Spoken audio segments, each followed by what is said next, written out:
Hi, it's time for another math easy solution. Today I'm going to go over further into infinite sequences and series, and now look at a strategy for testing series. And it's pretty much like a summary of my earlier videos. And like always, you can play this video at a faster speed, and as well as look at these recommendations.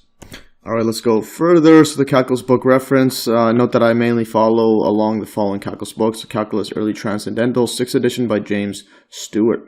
So let's look at the topics to cover. So this is going to be a quick video, or a relatively quick video, compared to my earlier multi-hour epic videos. So anyways, so topics to cover: strategy for testing series, and my calculus book has 8 steps here. And then examples, 6 total, and they're pretty straightforward examples. And they're not in depth, but they're just straightforward. So let's just jump right in. So strategy for testing series. So we now have several ways of testing a series for convergence or divergence. The problem is to decide which test to use on which series. In this respect, testing series is similar to integrating functions. Again, there are no hard and fast rules about which test to apply to a given series, but you may find the following advice of some use. It is not wise to apply a list of the tests in a specific order until one finally works. That would be just a waste of time and effort. Instead, as with integration, the main strategy is to classify the series according to its form. So let's go look at step 1 here.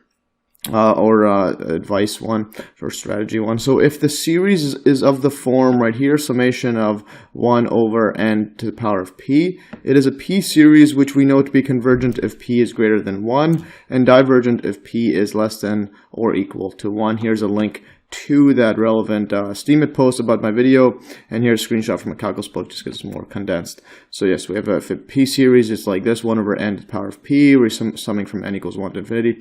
So it's convergent if p is greater than 1, and divergent if it's p is less than or equal to 1. So that's one of the step we can take. If it looks like this, we just consider the p series. So if the p series, if the series has the form like this: ar to the power of n minus 1, or arn, the summation of these two, it is a geometric series which converges if the absolute value of r is less than 1, and diverges if the absolute value of r is greater than or equal to 1. And yes, some preliminary algebraic manipulation may be required to bring the series into this form to make it look like that. And here's again a link to my earlier video on earlier Steemit article post with all the notes. So I went over the geometric series, and here it is. So the geometric series, you have something that looks like this: summation from n equals 1 to infinity of ar n minus 1 equals a plus ar squared, and so on. So all you do is just add another power to the r. So it's convergent if absolute value of r is less than 1, and its sum is equal to this one: a divided by 1 minus r. And it's and the geometric series is divergent if absolute value of r is greater than or equal to 1. So yes, you can see the earlier videos on that and derivation for them and p series and so on. And now, interestingly, if the series has a form that is similar to the p series, similar to a p series or a geometric series, then one of the comparison tests should be considered. And this is from my earlier video on comparison tests. So the comparison test: suppose that we have, just a refresher, suppose that we have the summation an and the summation of bn, and they're both series with positive terms. So then if the bn, the comparison one, is convergent, and the terms an are less than or equal to bn for all n, then an is also convergent. But if the comparison series, we'll call that bn, is divergent, and the terms of an are greater than or equal to bn for all n, then what we have is the an is also divergent. So we just compare it with a convergent or divergent p series or geometric series or any other series we know, but these are easy ones to evaluate. And then we could also take the limit comparison test. Suppose that we have these series an and bn are series with positive terms. So if we take the limit as n approaches infinity of the ratio an over bn, these two series, if it equals to c, where c is a finite number and c is greater than 0, then they either series both converge or both diverge. So yes, you could just compare an to bn. So bn converges, and this is c, and is it greater than 0, then it also converges or diverges depending on whatever bn does. And also in that video, I went over exercise 1, which illustrates the case where this ratio, or the c, instead of greater than 0. So what happens when it equals 0? So when it equals to 0, I show that it is also convergent. I mean, that is, if Bn is convergent and then this ratio is equal to 0, then An is also convergent. And exercise 2 went over where this is infinity instead of just a finite number. So if it goes to infinity and Bn is divergent, then An is also divergent. So that's interesting. And the difference between these exercises is this one depends on what Bn is. If it converges, then it also converges. If it diverges, it also diverges. But this one is specifically if Bn is convergent and this equals 0. Or this one is divergent and this equals infinity. So in particular, if An is a rational function, i.e. can be written as a fraction of polynomials, you know, this the usual powers of integers like x squared, etc. Yeah, or if it's an algebraic function involving algebraic function of n, which involves roots of polynomials such as x to the power of 1/2 and so on. Yeah, then the series should be compared with a p-series, and this is because you can just manipulate the function to make it look like the p-series, as I'll go over in one of the examples in this video. And the value of p should be chosen, as in my video on the comparison test, by keeping only the highest powers of n in the denominator and numerator, because that's usually what governs when you're taking a limit towards infinity. The comparison tests apply only to series with positive terms, but if the summation an has some negative terms, then we can apply the comparison test to the absolute value of an and test for absolute convergence. Now here I quickly just added another link to my earlier video, and this was on the absolute convergence video, and here is a screenshot of the theorem that I wanted to show here. So if the series an is absolutely convergent, that is the summations right here goes to 0. I mean the absolute value is convergent. Yeah, or better yet, I'll just add the definition here from my earlier video as well. So a series summation of an is called absolutely convergent if the series of absolute values, this right here, summation of absolute value of an is convergent. So that's absolutely convergent, and the theorem here states if it's absolutely convergent, then it is convergent. So yes, if the series of absolute values converges, so does the entire series. So yes, so we could just apply it there if there's some negative terms, because the comparison tests all have positive terms here. So the exercise with positive terms, and this comparison test with positive terms, series with positive terms, and so on. Alright, so now let's look at step 4 or strategy 4. So if we can see at a glance that the limit limit as n approaches infinity of the sequence an, or the terms in the series, this is not equal to 0, then the test for divergence should be used. And recall from our earlier video, the test for divergence, if the limit as n approaches infinity of an does not exist, or if the limit as n approaches infinity of an is not equal to 0, then the series an from a summation of n equals 1 to infinity is divergent. So yes, if we can see at a glance that this is not the case, this is the case where it's not equal to 0, then we could just test for divergence, and it's gonna diverge. So if the series is of the form, and we have right here summation of negative 1 to the power of n minus 1 bn, or summation of negative 1 to the power of n, so n or n minus 1. Bn, then the alternating series test is an obvious possibility, because these are alternating terms for positive and negative here. Whenever you have a negative 1 to the power of n minus 1, or n, or any other power, that increments by 1. So it's also always alternating. So in here, I'll recall the alternating series right here, and here I'm just gonna zoom in. Okay. It's better viewing. So the alternating series test, if the alternating series, make this bigger, and we have right here summation from n equals 1 to infinity of negative 1 to the power of n minus 1 bn, this equals to b1 positive, because when you plug in 1 here, you have negative 1 power of 0, which is defined as 1 whenever you have power of 0. And then negative 1 here, when this becomes 2, so 2 minus 1 is 1, so negative 1 power of 1 is negative 1. And so on. So it goes from negative, then positive, negative, positive, negative, positive, and where bn is greater than 0, and and it satisfies here Yeah, this bn greater than 0, in other words, it's positive. So then, so it's positive, but then the alternating terms are the only ones that are making it positive or negative. I mean, only terms that making it that can make it negative. So if it satisfies I, which is bn plus 1, is less than or equal to bn, so the next terms are always less than the bn term for all n, and ii, or the second part of this criteria, the limit as n approaches infinity of bn equals to 0. So if this is approaching 0 and the terms after it are always less than the previous term, then the series is convergent. So yes, interesting. In other words, it just oscillates back and forth. In other words, yeah, it just goes like this. It goes positive, negative, but it's going to 0. It's getting closer and closer to 0, like that. All right, let's delete that. All right, so strategy 6, series that involve factorials or other products, including a constant raised to the nth power, are often conveniently tested using the ratio test. And recall my earlier video on infinite sequence and series. The absolute convergence in the ratio slash root test. So the ratio test is, the first part of it is if the limit as n approaches infinity of the absolute value of an plus 1 over an, so the ratio of the next terms in the sequence divided by the previous term as this n approaches infinity. So if this equals to a limit L, which is less than 1, then the series an is absolutely convergent, and therefore convergent in general, because the theorem, if it's absolutely convergent, if the absolute values of it converge, then it is convergent as well, and in general. So then the next part of the ratio test, part 2, if the limit right here of the ratio an plus 1 over an as n approaches infinity equals to L, but it's greater than 1, or this limit is equal to infinity, which is also greater than 1, but the limit is never reached, it goes to infinity, then the series an is divergent, right here with this summation n equals 1 to infinity. So yes, and then III, or the third part of this ratio test, recall that if this ratio equals to 1, the ratio test is inconclusive. That is, no conclusion can be drawn about the convergence or divergence of the series summation an.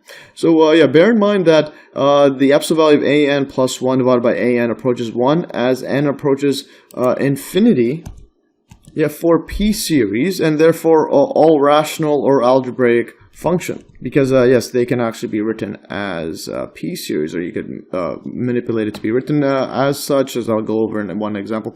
Thus, the ratio test should not be used for such series. And to illustrate this p series, I just want to go over to the p series again. So we have p series is like this. So the term, the an is 1 over n to the power of p. So if we apply the ratio test, so I'll just do this. For example here, so if we have a limit, so we take the ratio test of the ratios there, n approaches infinity of an plus 1 over an. So if we have this for the p series, we're going to have limit as n approaches infinity of, we're going to have, yeah, it's going to be a giant one like this. So delete this. It's going to be 1 over n to the power of, n plus 1 to the power of p. N plus 1 power of p. Divide this by 1 over np, like that. And then what happens here is, we can just combine these powers and also move this on top, because you're dividing, a fraction divided by fraction, so the bottom, the denominator of this goes to the numerator of that. So this equals 2 limit as n approaches infinity of absolute value, and then we're going to have np, let's write this here, np over n plus 1 p, and then, so now these combine, so we can combine those powers, keep going further, so this can be equals to limit as n approaches infinity of np, take this all out, so this is going to be n plus 1, and then put this power of p, like that. Yeah, now since n and n plus 1, n's always positive, we can just remove this, and whenever you take a power of anything, positive number, it's always going to be positive, so we can remove the absolute value signs. So this equals 2, and also what I'm going to do here, just for completeness, because you can see this is n divided by n plus 1 as it goes to infinity. The 1, it just doesn't affect anything. It's going to be 1 to the power of p, which equals to 1. But for completeness, I'm just going to write this as limit as n approaches infinity of now, I'm going to multiply this. So n over n plus 1. I'm going to multiply this by 1 over n divided by 1 over n. So we're not changing anything. We just affect the highest power. And then this is all to the power of p equals to, so this equals to limit as n approaches infinity of, this cancels, remember 1 over n cancels with this one there. Let's erase this. So n. So that cancels with 1 plus, and then yeah, this one's gonna be 1 over n, like that. And then this power of p. So this part right here goes to 1 over infinity, which approaches 0. So what we're gonna have is, well, this just equals to 1 to the power of p. 1 to the power of p, which equals just to 1. 1 times 1 times 1 times 1, doesn't matter what p is, it's always going to be 1, like that. So yeah, so it equals to 1 for it. So then right here, the ratio test is inconclusive when this equals to 1. So we can't use this for p series and all rational or algebraic functions, because we could manipulate them to be in a p series, as I'll show soon. So thus, the ratio test should not be used for such series. Alright, so now let's go further and look at strategy 7, and this one states if an is of the form bn to the power of n, yeah, the sequence inside the series, then the root test may be useful. So, and recall again the root test from my earlier video. The root test is similar to the ratio test, but this one here. So if the limit as n approaches infinity of nth root of the absolute value of an equals to L and is less than 1, then the series an is absolutely convergent and therefore convergent. But if the second criteria holds where it equals to L but it's greater than 1 or equals to infinity, or yeah, just diverges in itself, then the series an is divergent. And but if it equals to 1, the root test is inconclusive, similar to the ratio test. So let's go further. So strategy 8, if an equals function f of n, where the integral from 1 to infinity of fx dx is easily evaluated, then the integral test is effective, assuming the hypotheses of the tests are this test are satisfied. Here's a link to my so infinite sequence series integral test and estimate of sums. So recall the integral test. Suppose f is a continuous positive decreasing function. So it's something like this. It's going down, positive, and it's always going down, decreasing. From the interval 1 to infinity, and let an equals to f of n.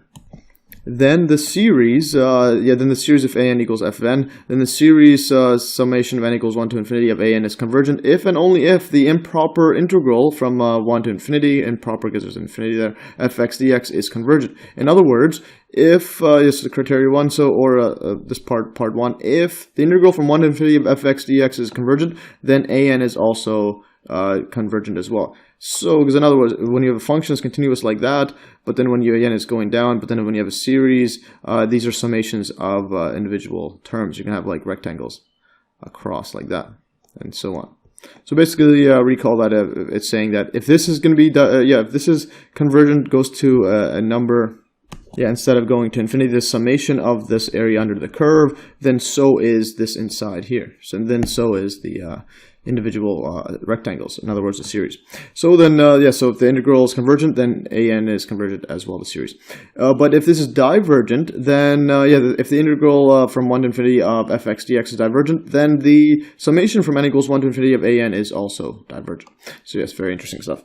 Alright, so now let's look at some examples. So in the following examples, we won't work out all the details, but simply indicate which tests should be used. So here's example 1, summation from n equals 1 to infinity of n minus 1 over 2n plus 1. And here we can quickly see that number, we always want to deal with the highest power, so we could just quickly cancel these out, and then the n's will cancel it. So then this one going to be equal to 1 over 2. So in other words, if we scroll up at a glance right here. So if we can see at a glance, the limit as n approaches infinity of an is not equal to 0, then the test for divergence should be used.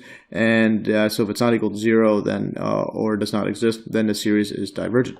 And just for completeness, let's just go over this right here. So in other words, since limit as n approaches infinity of an, which equals to, in this case, over that, so limit n approaches infinity, n minus 1 over 2n plus 1. And again, just for completeness, multiply top and bottom by 1 over n, 1 over highest power.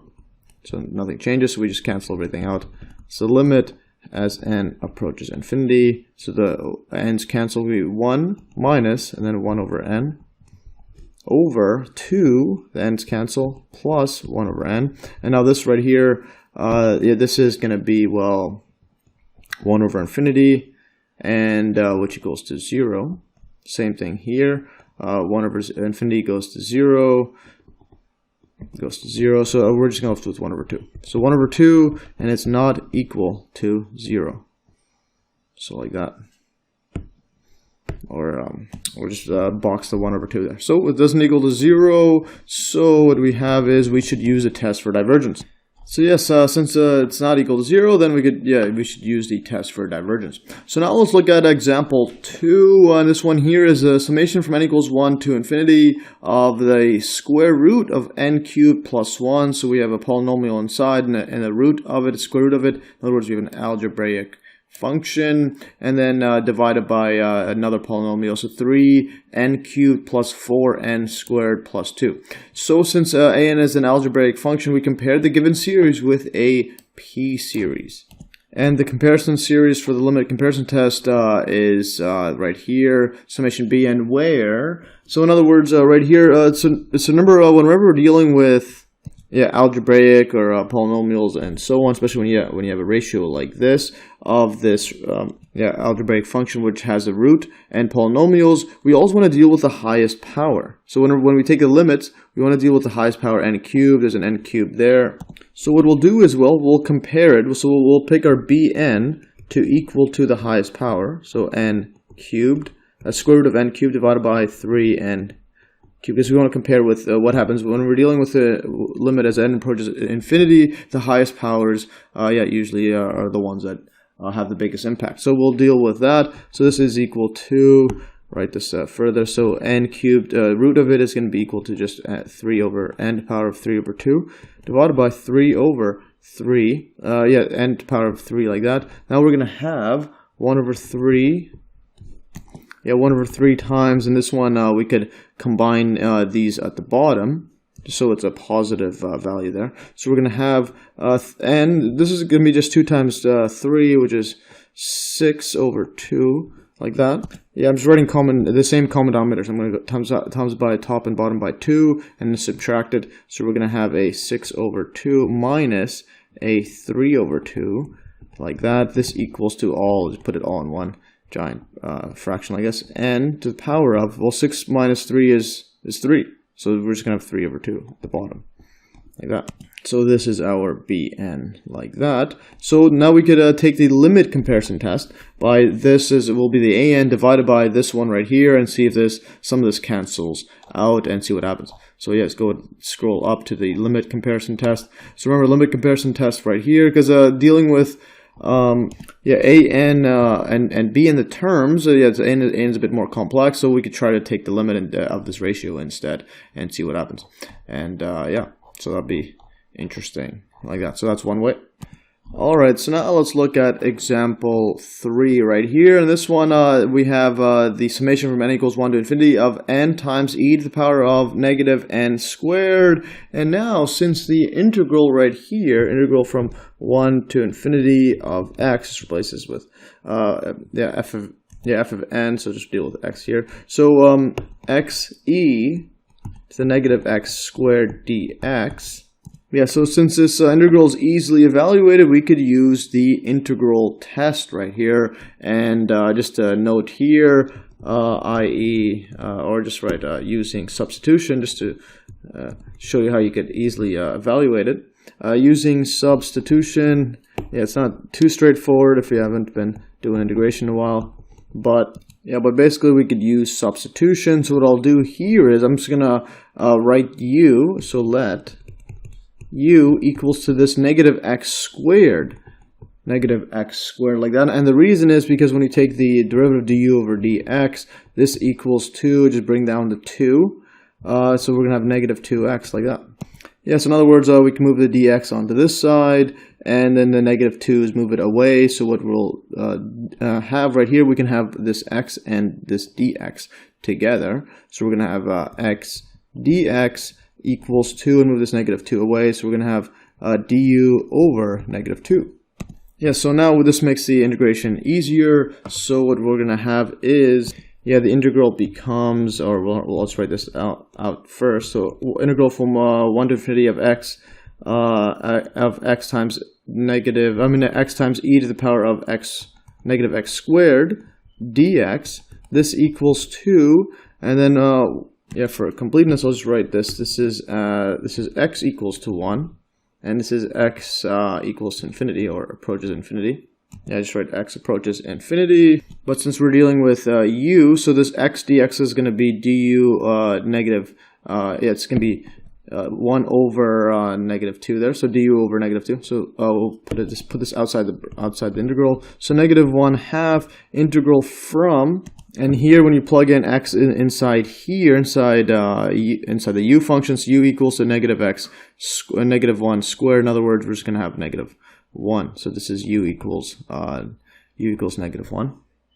And then at the top here is infinity here, so x squared or infinity squared goes to infinity. So in other words, u approaches -infinity, like that. And now we're going to have x dx is just going to be a du, and we're going to have e to the power of u du, like that.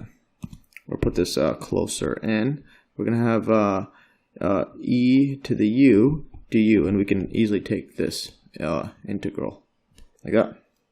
Yeah, so yes, we could evaluate that and use an integral test. But also note, my calculus book states that the ratio test also works, and we could look at the ratio test here just to quickly glance at it whenever dealing with the ratio right here. So an plus 1 divided by an. So for this case, yeah, we could see that when we have an n plus 1 there divided by n, and then here e to the power of -n plus 1 squared divided by, at the bottom we're just going to have an n. So then we could do some manipulation and cancellations and so on. It seems pretty straightforward. So yes, the ratio test should work as well. So let's go further. So example 4, this one's straightforward. So from if we have summation n equals 1 to infinity of this this right here, the -1 to the power of n, in other words, is alternating, and then times it by n cubed over n power of 4 plus 1, and n is always positive, so this is positive bn, and this is going to be alternating. So since the series is alternating, we use the alternating series test.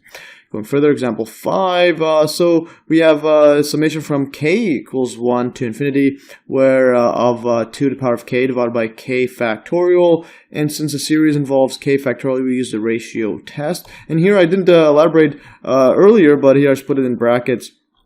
Go over to so strategy 6. So since the series that involves factorials, and then we have, it's good to use the ratio test for factorials, and the reason is because we're taking the ratio of an plus 1, the next term divided by an, and then note that k plus 1 factorial, the next term, divided by k factorial is just equal to k plus 1, because well, k factorial, or k plus 1 factorial, this just equals to k plus 1 times k factorial.